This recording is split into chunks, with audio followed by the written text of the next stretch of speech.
अच्छा, मुझे एक बात याद आ गई कादिर आपकी बात से। मोहम्मद आमिर का एक इंटरव्यू मैंने सुना था जिसमें वो बात कर रहे थे कि शाहीन बहुत ज़्यादा क्रिकेट खेल रहा है और अभी तो नहीं उसको महसूस होगी ये चीज़, लेकिन ये जब जाएगा 23-24 साल की उम्र में उस वक्त जाकर महसूस होगा। बेसिकली वो फास्ट बॉलिंग की बात करते हैं। किसी ने सवाल उनसे किया होगा, मैंने प्रॉपर इंटरव्यू नहीं देखा था, शायद आपको याद हो कि जितनी तेज़ी से क्रिकेट खेली जा रही है ये बाद में आपके लिए चीज़ फास्ट बॉलर्स के लिए प्रॉब्लम क्रिएट करती है। जसप्रीत बुमराह कोई और लीग नहीं खेलते हैं, वो सिर्फ IPL खेलते हैं, वो अपने मुल्क की क्रिकेट खेलते हैं। उसके बावजूद he got the back spasm, उनको ये जो है वो तकलीफ़ का सामना हुआ। उन पर तो कोई लीग्स का प्रेशर नहीं है। फास्ट बॉलर्स का जो एक अंदाज़ होता है बॉलिंग का, और स्पेशली जसप्रीत बुमराह का जो स्ट्रक्चर, जो मूवमेंट होती है ना उसकी, वो बहुत एक डेंजरस है। एक नॉर्मल इंसान उस तरह से बॉलिंग करे तो वो पूरा हिल जाए, मतलब मुश्किल होता है। तो उसका अगर आप देखते हैं ना स्ट्रक्चर किस तरह से मूव कर रहा होता है, बॉडी का पोस्चर क्या होता है, तो उससे आपको अंदाज़ा होगा कि ये बड़ा डेंजरस अंदाज़ है उसका बॉलिंग का, जो वो इतने सालों से कैरी करता आ रहा है। और अभी इस वक्त जो उसको पेन हुई है, एक प्रेशर भी था और दूसरा एक लंबी क्रिकेट थी, टेस्ट क्रिकेट बहुत ज़्यादा खेली है उन्होंने इस सारे टेन्योर में। तो ये जो बेसिकली जो आपके कंट्री की क्रिकेट का जो वर्कलोड है ये भी तो अपनी जगह पर बहुत ज़्यादा है। देखिए, ये मैं फिर वही बताऊंगा कि आमिर पूरी दुनिया में एक ऐसा फास्ट बॉलर है जिसको अल्लाह ताला ने आउट ऑफ द वे एक माइंडसेट दिया है गेम अवेयरनेस के हवाले से। हाँ। उसको चाहे वो बॉलिंग कर रहा हो या ना कर रहा हो, पाकिस्तान को ये भी चाहिए कि एक सजेशन है कि आपने अगर अपने यंग फास्ट बॉलर्स प्रोड्यूस करने हैं तो मोहम्मद आमिर को उनका कोच लगा दिया जाए एज ए स्किल कोच।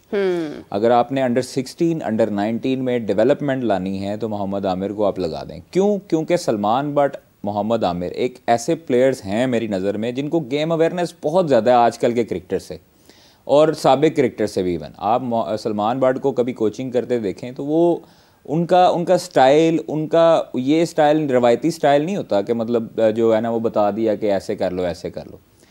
वो ना तो प्रोफेसर हैं, तो ना तो वो लॉयर हैं, तो ना तो वो कोई और चीज़ हैं। वो क्रिकेट, एक जो क्रिकेटर होता है उसको पता होता है कि उसने कैसे ग्राउंड में बच्चे को खिलाना है या खुद खेलना है। आमिर को पता था, बोलता था कि बॉलिंग के लिए उसने अगर बॉल अगली जो है वो शॉर्ट पिच करनी है तो अगली इसको इन स्विंग करनी है, फिर अगली आउट स्विंग करनी है, ये आउट स्विंग पे खड़ा है तो इसको इन स्विंग करनी है। विराट कोहली को चैंपियंस ट्रॉफी 2017 में 2 दफ़ा आउट करना किसी बॉलर का काम नहीं है कि उसको वो किसी बैट्समैन को पढ़ ले।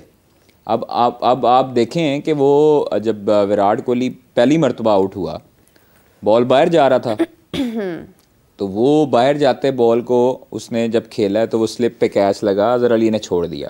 हाँ।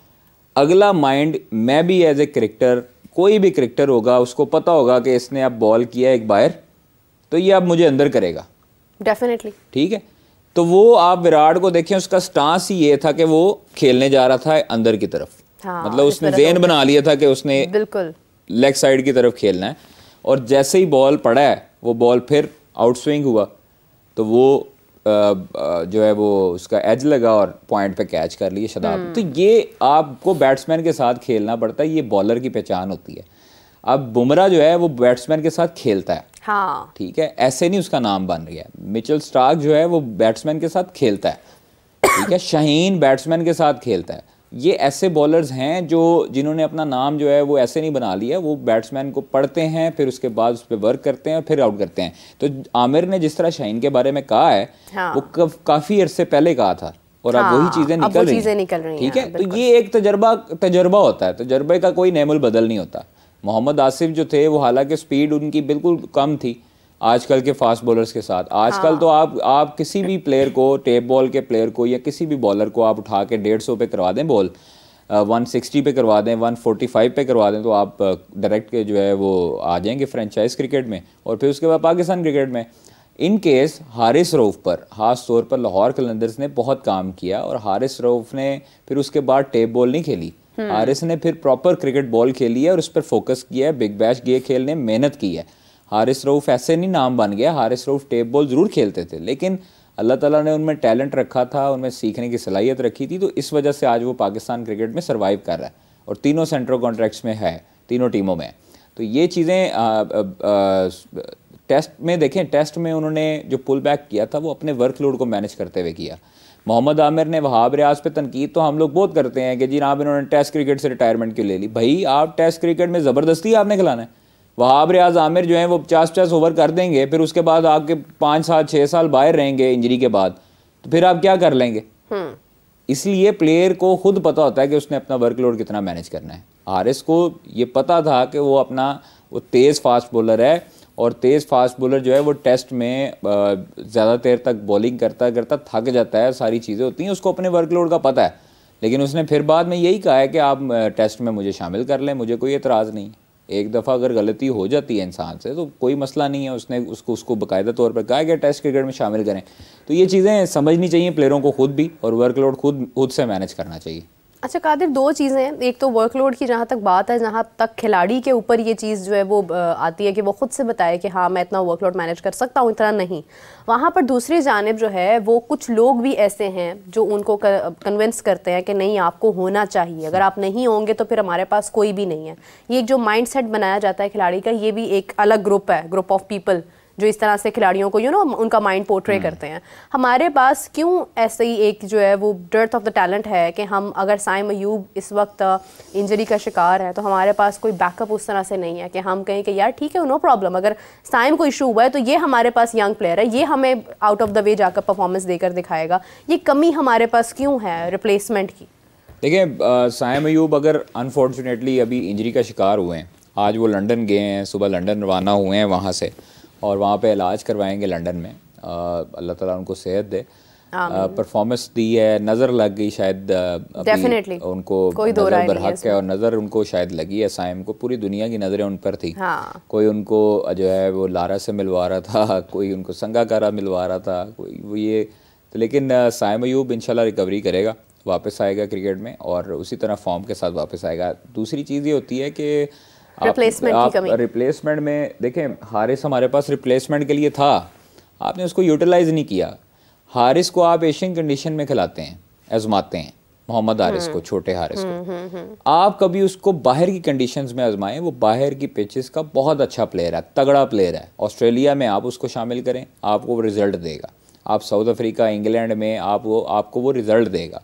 एशियन कंडीशंस में अनफॉर्चुनेटली उस तरह की परफॉर्मेंसेज उसकी नहीं आई जिस तरह उससे एक्सपेक्ट की जाती हैं। लेकिन हारिस जो है वो बहुत टैलेंटेड है। अब नए जो लड़के आ रहे हैं, हमारे जो चैम्पियंस T20 कप में लड़के सामने आए, बड़े अच्छे अच्छे लड़के सामने आए, आप उनको दें मौका, आप उनको ड्रेसिंग रूम शेयर करवाएं, प्लेयर्स के साथ रखें, आप उनको ग्रूम करें। आपके पास रॉ टैलेंट है, आपने सिर्फ निखारना है उनको। आपके जो कोचेज़ हैं वो कोचेज़ आपने इसीलिए रखें कि उनको थोड़ा सा पॉलिश करें। आपने फ्रेंचाइज क्रिकेट में अब जो है वो अगर इमर्जिंग कैटेगरी या सिल्वर कैटेगरी है तो आप उन प्लेयर्स को शामिल करें जिन्होंने चैंपियंस T20 कप में अच्छी परफॉर्मेंसेस दी हैं। आप उनको शामिल ना करें कि कोई भी जो है ना वो हम इमर्जिंग प्लेयर उठा लेंगे। अगर आपने champions T20 cup, champions cup करवाने शुरू किए हैं, चाहे वो 4 डे है, T20 है या ODI है, तो आपने फिर उधर से ही लड़कों को पिक करना है जिनकी परफॉर्मेंसेज हैं। ऐसे ना हो कि 3-4 साल वो परफॉर्मेंस देते रहें और फिर उसके बाद जो है ना वो टाटा बाय बाय। ये चीज़ें, ये कल्चर जब तक हमारा ख़त्म नहीं होता तब तक जो है वो आपके पास टैलेंट जो है वो नहीं आता। और टैलेंट पाकिस्तान में जितना टैलेंट है पूरी दुनिया में शायद उतना टैलेंट ना हो। लेकिन यहाँ पर देखें वसाइल भी कम होते हैं, यहाँ पर सारी चीज़ें, उनको सहूलियात भी कम है, उसके बावजूद हमारे पास बाबर जैसे प्लेयर बनते हैं, हमारे पास रिजवान प्लेयर बनते हैं, हमारे पास सऊद शकील है, शान मसूद है, हमारे पास पूरी दुनिया को टक्कर देने के लिए प्लेयर्स मौजूद हैं। फास्ट बॉलर्स में शाहीन है, नसीम है, हारिस है, अब्बास है, उसके बाद आपका आमिर जमाल है। तो ये चीज़ें हमें खुद सोचनी चाहिए कि हमारे प्लेयर्स जो हैं, हमारे जो बेंच पे प्लेयर्स मौजूद हैं, जो पीछे लॉट मौजूद है, उसको आपने पाइपलाइन में कैसे रखना है, उसको आपने अंदर इंट्रोड्यूस कैसे करवाना है।